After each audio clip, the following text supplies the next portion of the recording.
नमस्ते मंडळी, मी तेजस्विनी तुमच्यासाठी नवीन ब्लॉग घेऊन आलेली आहे। तर तुम्ही सगळे माझ्या चॅनलवरती इतकं छान प्रेम करताय आणि तुम्हाला माझं चॅनल आवडतंय ते ह्यातच सगळं आलं आहे। त्याच्यामुळे मी आता खूप जोश आणि खूप चिकाटीने परत कामाला लागलेली आहे। आधी मला असं वाटायचं हे लोक फक्त मला व्ह्यू वाढत नाही आहे, व्ह्यूज नाही आहेत माझ्या ब्लॉगला, त्याच्यामुळे मी काही एवढं लक्ष देत नव्हते। पण आता जसं जसे मला एक उमेद आली आहे, नवीन उमेद आली आहे, त्याच्यामुळे मी प्रत्येक गोष्टीचं आणि मला तुमच्याशी बोलायला आता ते माझी सवय झाली आहे। आता मला तुमच्याशी ह्या गोष्टी बोलायच्यात आणि मी ते बोलणार आहे। त्याच्यामुळे मला ते ब्लॉग तुमच्यापर्यंत जोपर्यंत मी पोचवत नाही तोपर्यंत आता मलाही करमत नाही। तर असो, तो मुद्दा नंतर। पण आता मी आलेली आहे माझा हेअर कट करायला। आमच्या इथे आमच्या गावामध्ये एक नवीन सलॉन ब्रांच ओपन झालेली आहे। जावेद हबीब असं नाव आहे आणि मी फर्स्ट टाईम इथे आलेली आहे आणि मला बघायचं आहे ॲक्च्युली। आधी मी हेअर कट करून बघणार आहे। जर मला छान रिझल्ट आला तर मी पुढचं सगळं त्यांचं बघून करणार आहे। तर गाईज खूप मस्त रिझल्ट आलेला आहे। मला इतका तो हेअर कट आवडला आहे आणि मी खूप एन्जॉय करत होती आणि म्हणजे एकदम हिरोईनसारखं फील म्हणतो ना, असं त्यांनी मला छान आणि खूप छान ट्रीटमेंट आहे।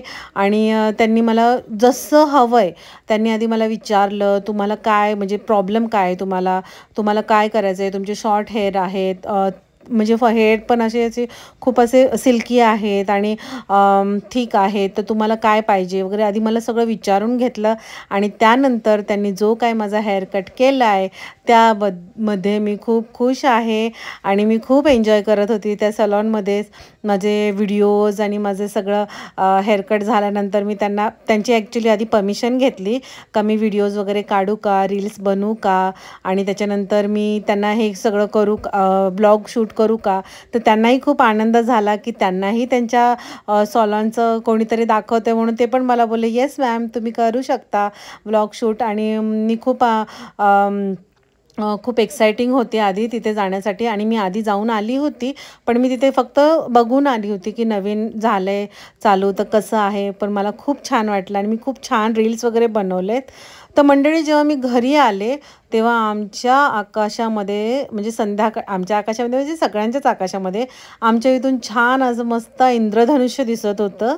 आणि म्हणजे पावसाळ्याचं वातावरण झालं होतं पण पाऊस काय पडलेला नाही आहे, पण असं खूप छान इंद्रधनुष्य दिसत होतं आणि खूप छान वाटतंय। संध्याकाळची वेळ आहे आणि मी असं मस्त हेअरकट वगैरे करून आलेली आहे, रील्स वगैरे शूट केलेले आहेत आणि मला खूप आनंद झाला आहे आणि मी खूप छान एन्जॉय केलं आहे आजचा दिवस सगळा। तर आज दुपारनंतर तर सगळा वेळ माझा सलॉनमध्ये गेलेला आहे, त्यांच्याबरोबर गप्पा वगैरे मारण्यात गेलेला आहे। आणि आता संध्याकाळ माझी रम्य असं संध्याकाळ तुम्हाला थंडगार वातावरणामध्ये मी इथे बसलेली आहे। मस्त वारा सुटलेला आहे, थोडा थोडा टिपका पाऊस येतोय आणि इंद्रधनुष्य दिसतोय। तर मुलींनी मला दाखवलं आहे, आई बघायला ये इंद्रधनुष्य, पण असं क्लिअर मला तो कॅप्चर नाही करता आला, पण छान दिसतंय। तर मंडळी, तुम्ही माझ्या चॅनलला सबस्क्राईब करा, लाईक करा आणि माझे व्हिडिओ आवडले असले तर शेअर करा आणि असेच मला प्रतिसाद देत राहा। Thank you so much. भेटूया नेक्स्ट ब्लॉगमध्ये।